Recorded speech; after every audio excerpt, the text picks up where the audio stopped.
Hello, welcome to my channel. I hope you enjoyed today's video and get something from it. I'm not happy with the shadows. I don't think they're deep enough. I like my star. It's light. I think the petals are quite delicate considering I'm painting in acrylics. It's always harder to get the delicacy of flowers, especially roses, when you're painting in acrylics. One of my teachers once told me he only uses acrylics to paint machinery, but I think you can paint flowers as long as you're patient. I don't have any of that, so maybe patience isn't the right word. I'm very pleased with the vase. I think that turned out very nicely, and overall I'm happy with the entire painting. I did a sketch on tracing paper. However, I didn't transfer it to my canvas. I'm using it simply as a guideline. I'll show you how to freehand this painting. I used acrylic paints, titanium white, primary yellow, raw sienna, raw umber, French ultramarine blue, sap green, and alizarin crimson. That's my usual palette. If you've watched any of my videos, the last 200 or so, you'll know this is always the palette of color that I use. I'm going to start by painting the background with a flat brush and 3 paints, primary yellow and French ultramarine blue, and I don't know if I use sap green. I think I use titanium white, and I just use a crisscross motion, slap the paint on any old which way, and I didn't even blend this in. Sometimes I blend my backgrounds quite thoroughly. I didn't do that with this one. I just left it quite rough. Using the titanium white over the top of the paint helps it become opaque, and it also helps to dilute the color somewhat, and it helps to blend the color. I put alizarin crimson on here, that's right. I wanted something a little darker on the base of the painting.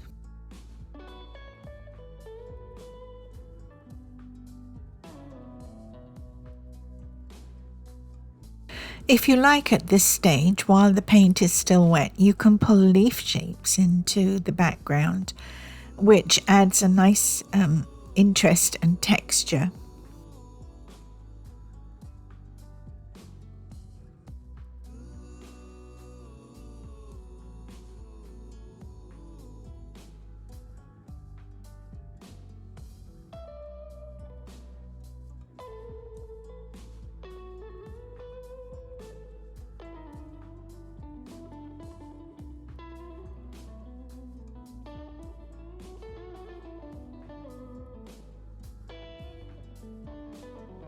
I quite like this background, adding the dark base and having a side that's much lighter has given depth to the painting. You feel you could sort of walk in and wander around. The vase is going to be sitting on a tabletop, so I'm using raw umber, raw sienna, and I'll use alizarin crimson too, just to give it a mixture of color. For my tabletop, I've made that as straight a line as I can without putting masking tape on there, which is what I usually do for horizon lines, but it's not necessary if you're doing a tabletop. It doesn't have to be extremely straight, like the ocean or something like that.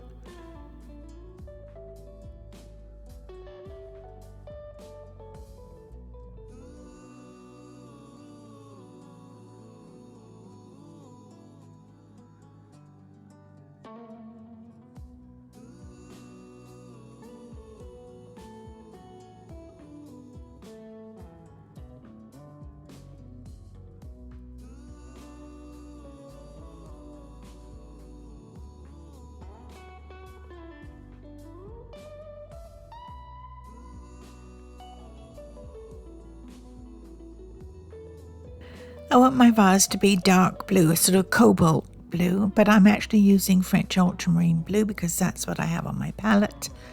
And I've marked the center, and I'm trying to get both sides even. If I were transferring my sketch, both sides would be even. So I have to be pretty careful since I'm freehanding this and try and make both sides look like they belong to the same vase. It's a problem for me. I'm using straight French ultramarine blue, haven't mixed it with anything, and a flat brush, a large flat, I think it's 3/4 inch.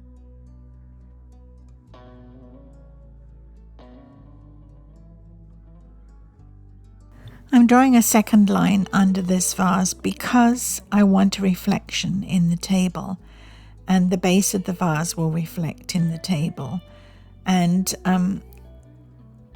I will need to put raw umber under that to set it on the table. Otherwise, if you don't put a shadow line, the vase or subject, whatever you're painting, will look as though it's floating in midair.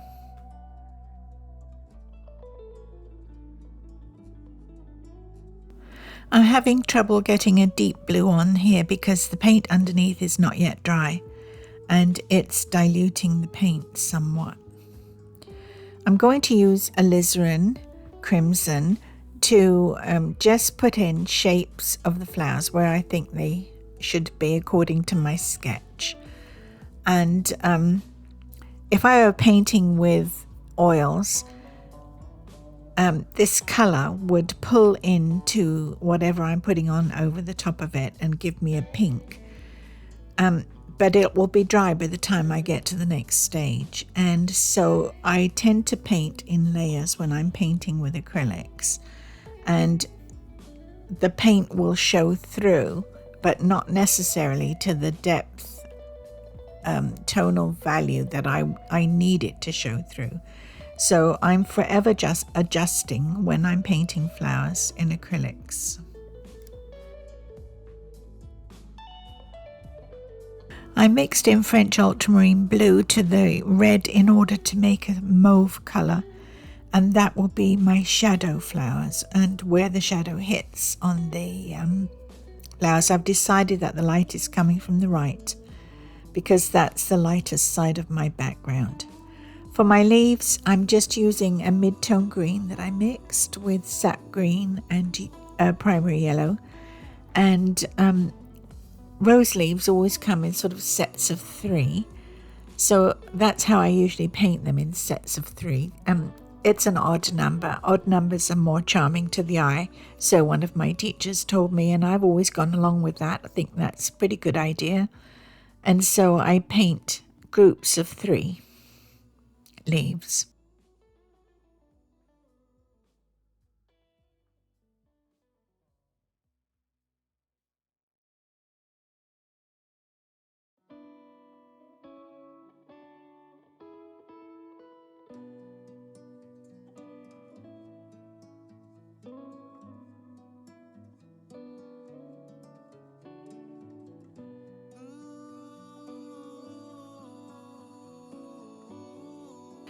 When I'm painting leaves, I usually paint from the outer edge. I pull the brush stroke in from the outer edge into the center vein on each side, and that gives me a good leaf shape without really doing much else to it.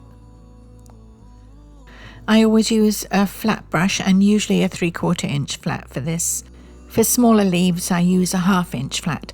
And when I'm painting petals, excuse me, I pull the stroke from the outer edge of the petal down to the base of the petal.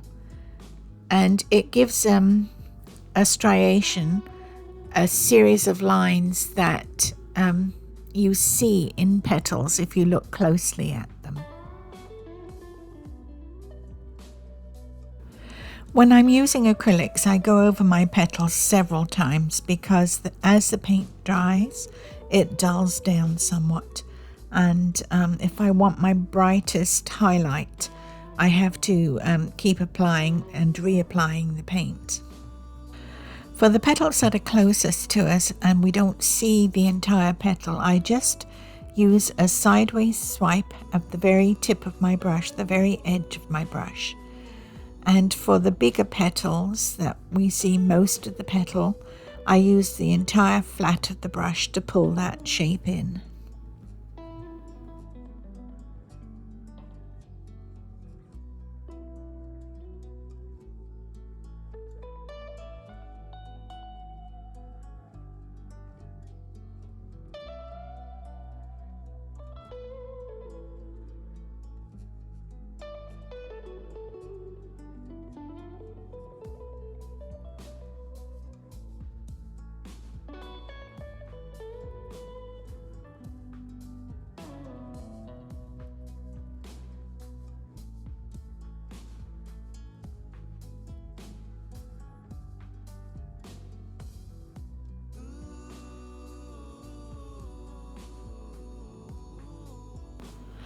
I paint strictly for the love of painting. I don't always get things right, and quite often, as in this case, I find and then lose my painting.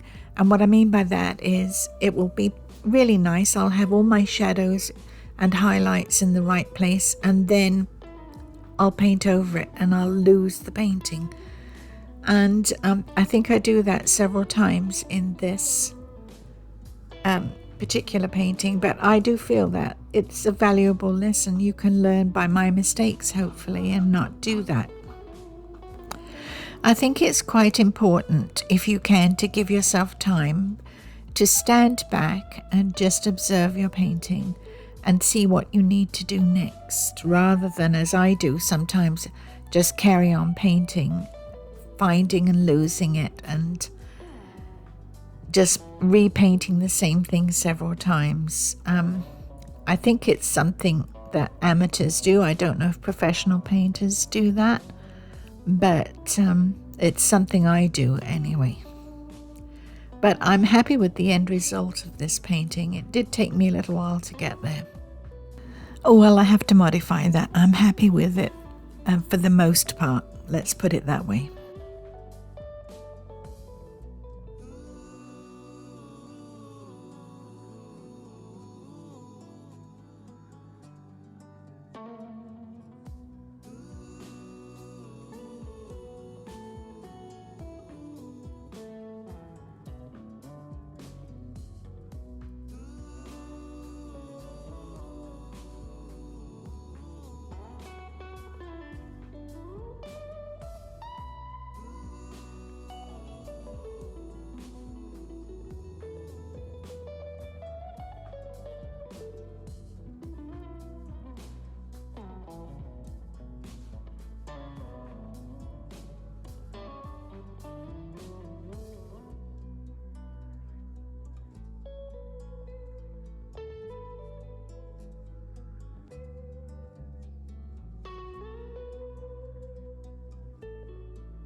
I'm using a 1/2 inch flat to work on the vase.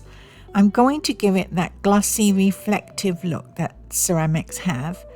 The glaze on it reflects quite a bit of light. And I'm starting off with titanium white on the base and a reflection of light on the right hand side. And a little trick, I like to put a little window reflection. I think that makes things look very glossy and reflective. If you have a reflection of the vase in the tabletop, that will also show the same things. It will, if you have, as in this case, a flower, it will show the color of the flower, the color of the leaf, the reflection of the window. It will all show up in the reflection of the vase in the tabletop.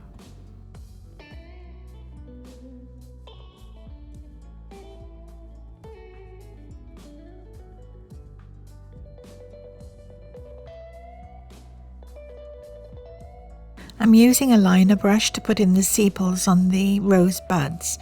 They have 5 sepals, and I like to make quite wiggly, bent looking ones because it makes the buds look a little more interesting than if you straighten them all up and make them all come to a neat point.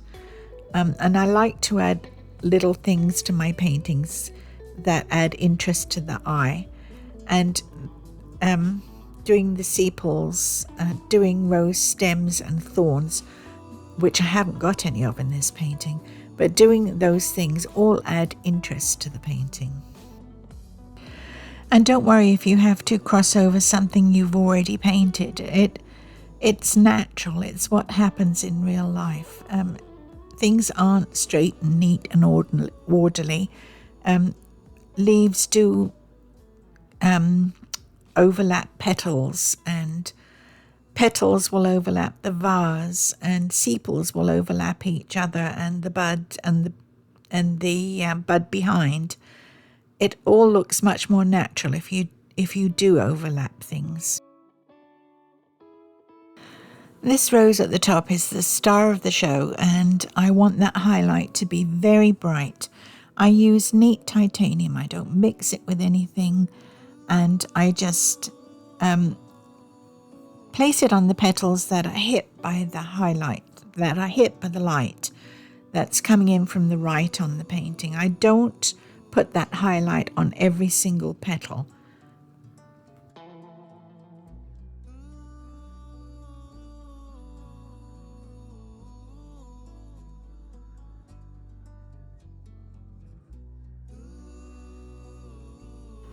You can add extra petals at any time throughout the painting.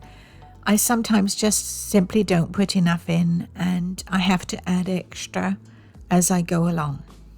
And that's all right, you can do that. One of the nicest and most convenient things about painting with acrylics is that you can change your mind at any time. You can paint out whole sections of the painting once it's dried. You can paint out whole sections using gesso, and that brings it back to a blank canvas, and you can repaint those areas. And I do that quite often. Well, I don't really do it quite often, but I do that sometimes when I'm not happy with part of my painting and I think it could be done better. I'll just go over that part with gesso, plain white gesso, and repaint it.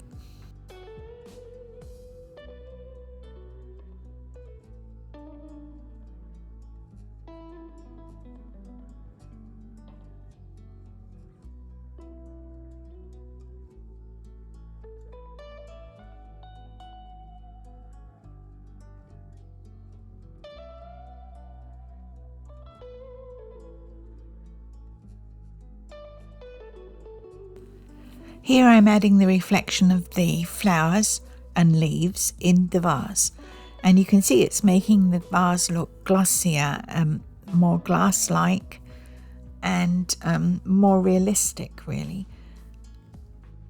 And also I'm making sure to add those petals and leaves to the reflection in the tabletop, because it just adds to the painting. It adds interest. Little things like that add interest to your painting. It gives the eyes something to go over, keeps it in the painting, keeps it charmed. I use raw umber, a lovely neutral, for my shadows. It's transparent, so the colour shines through underneath, but it gives a good shadow, and it sets the vase on the table. I've added magenta to my palette, as well as some more alizarin crimson. I'm going to work on the roses that are in shadow. I feel they need a little more colour. I use straight alizarin as the base of my roses and pull other colour into it, titanium white, and in this case some magenta.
Those last strokes left too much colour on the petals, so I'm using a brush that I've cleaned. It's just water, not very much water, it's really just damp dry. And I'm using that to smooth the colour out where I think there's too much colour.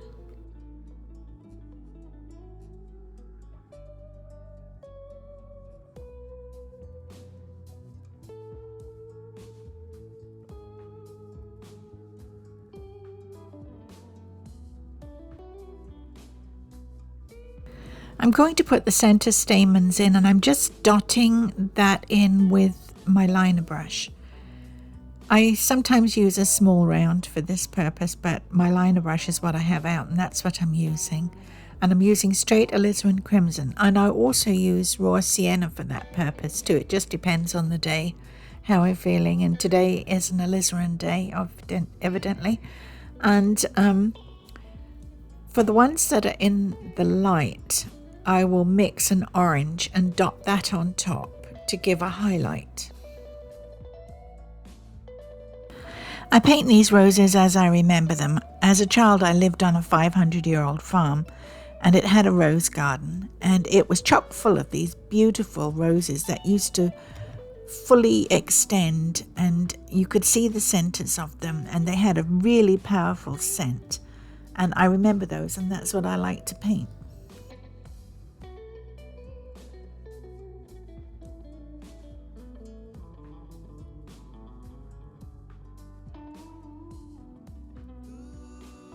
The vase looks a little patchy to me, so I'm using a flat brush, and I'm going to use straight French ultramarine blue, which is another transparent paint, and I'm going to try and deepen the vase and sort of make the patches that are not in the light, the patches that are in the shadow, darker, as dark as I can.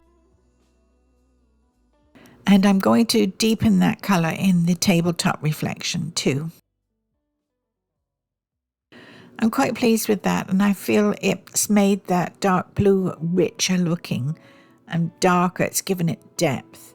And I also have another blue. I think it's called Brilliant Blue, but I don't have it near me and I can't remember. And I'm going to add that, just a little of it here and there, to give a little excitement to the painting, just a little touch of brighter blue.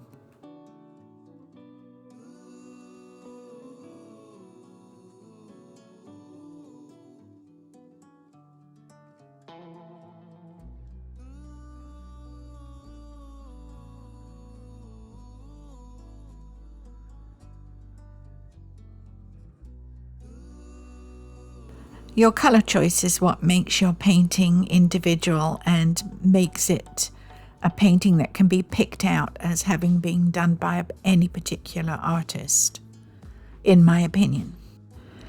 And brush strokes, I guess brush strokes matter as well, because every artist uses their brush differently, and that can define a painting.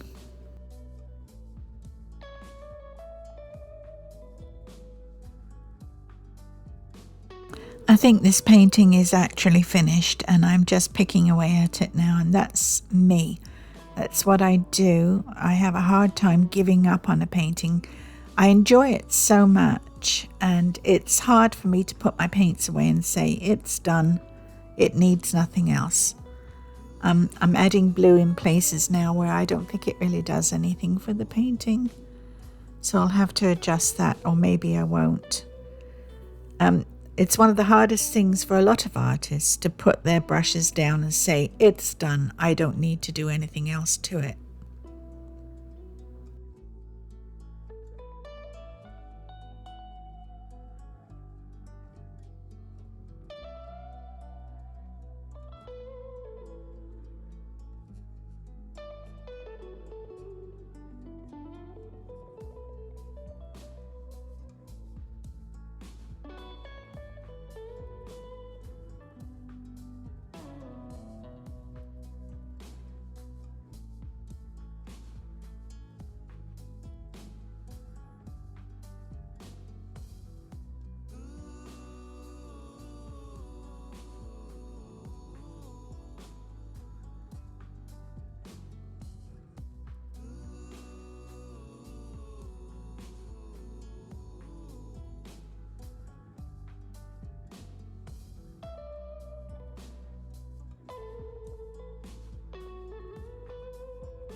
Well, I really enjoyed painting those roses. I hope you enjoyed the video as much as I did making it. And I really liked the way the vase turned out. I thought that was pretty good. It looks glossy, glassy, looks like a blue ceramic vase. And I'm pleased with it. And if you did enjoy it, please give me a thumbs up, share it with your friends, and subscribe, especially subscribe. That helps my channel grow, and the likes help my channel grow as well. And thank you so much if you've already done that. I have a lot of videos out now, over 200, and I've got a few subscribers. I'm coming along, and I appreciate every one of you. Thank you so much. I'm not sure what I'm going to be painting next, but I have been working on Halloween witches and autumn pumpkins, so I will put a video up showing you what I've been doing, and hopefully you'll see that. And thank you very much for watching, and I'll see you next time.